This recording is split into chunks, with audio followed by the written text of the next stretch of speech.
സംസ്ഥാനത്ത് അതിശക്തമായ മഴയ്ക്ക് സാധ്യത. ഭൂമധ്യരേഖയോട് ചേർന്ന് തെക്ക് കിഴക്കൻ ബംഗാൾ ഉൾക്കടലിൽ അന്തരീക്ഷത്തിന്റെ താഴ്ന്ന ഉയരത്തിൽ ചക്രവാത ചുഴി രൂപപ്പെട്ടതായി കേന്ദ്ര കാലാവസ്ഥാ വകുപ്പിന്റെ മുന്നറിയിപ്പ്. ഇതോടൊപ്പം തന്നെ വടക്കു പടിഞ്ഞാറൻ കാറ്റിന്റെ സ്വാധീന ഫലമായി ഇന്ന് പടിഞ്ഞാറൻ തീരത്ത് ഇടിയോടുകൂടിയ മഴയ്ക്ക് സാധ്യത. മധ്യ വടക്കൻ ജില്ലകളിലാണ് ഇന്ന് ശക്തമായ മഴയ്ക്ക് സാധ്യതയുള്ളത്. കേരളത്തിൽ കാസർഗോഡ്, കണ്ണൂർ, കോഴിക്കോട്, മലപ്പുറം തീരദേശത്ത് മഴയ്ക്ക് സാധ്യതയുണ്ട്. തിരൂർ മുതൽ പനാജി വരെയുള്ള തീരത്താണ് ഇന്ന് മഴ ലഭിക്കുക. വടക്കൻ കേരളത്തിലെത്തുന്ന കാറ്റ് പശ്ചിമഘട്ടം കാരണം കണ്ണൂർ, മലപ്പുറം ജില്ലകളിൽ വ്യാപിച്ചേക്കും. അങ്ങനെയെങ്കിൽ ഇടനാട് പ്രദേശത്തും മഴയ്ക്ക് സാധ്യതയുണ്ട്. സംസ്ഥാനത്തടുത്ത 5 ദിവസം ഉച്ചയ്ക്ക് ശേഷവും രാത്രി വൈകിയും ഇടിമിന്നലോടുകൂടിയ ശക്തമായ മഴയ്ക്കും മണിക്കൂറിൽ 45 മുതൽ 50 കിലോമീറ്റർ വരെ വേഗതയിൽ അതിശക്തമായ കാറ്റിനും സാധ്യതയുണ്ടെന്ന് കാലാവസ്ഥാ നിരീക്ഷണ വിഭാഗം അറിയിക്കുന്നു. കേരളം, തമിഴ്നാട് ഭാഗത്തെ ഈർപ്പത്തെ ബംഗാൾ ഉൾക്കടലിലേക്ക് കൊണ്ടുപോകുന്നത് മൂലമാണിത്.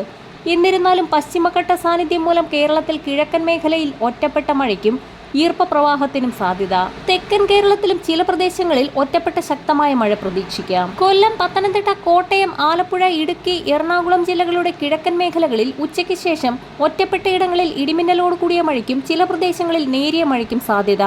മധ്യ വടക്കൻ ജില്ലകളിലാണ് ശക്തമായ മഴ പ്രതീക്ഷിക്കുന്നത്. വ്യാഴാഴ്ച വരെ ഒറ്റപ്പെട്ടയിടങ്ങളിൽ ഇടിമിന്നലോട് കൂടിയ ശക്തമായ മഴയ്ക്കും ബുധനാഴ്ച വരെ അതിശക്തമായ കാറ്റിനും സാധ്യതയുണ്ടെന്നാണ് കാലാവസ്ഥാ മുന്നറിയിപ്പിൽ വ്യക്തമാക്കിയിരിക്കുന്നത്. അതേസമയം കേരള, കർണാടക, ലക്ഷദ്വീപ് തീരങ്ങളിൽ ഇന്ന് മത്സ്യബന്ധനത്തിന് തടസ്സമില്ല എന്ന് ഇൻകോയിസ് മുന്നറിയിപ്പ് നൽകി. കാലാവസ്ഥാ മുന്നറിയിപ്പുകൾ കൃത്യമായി ലഭിക്കുന്നതിനായി ചാനൽ സബ്സ്ക്രൈബ് ചെയ്യാൻ മറക്കാതിരിക്കുക.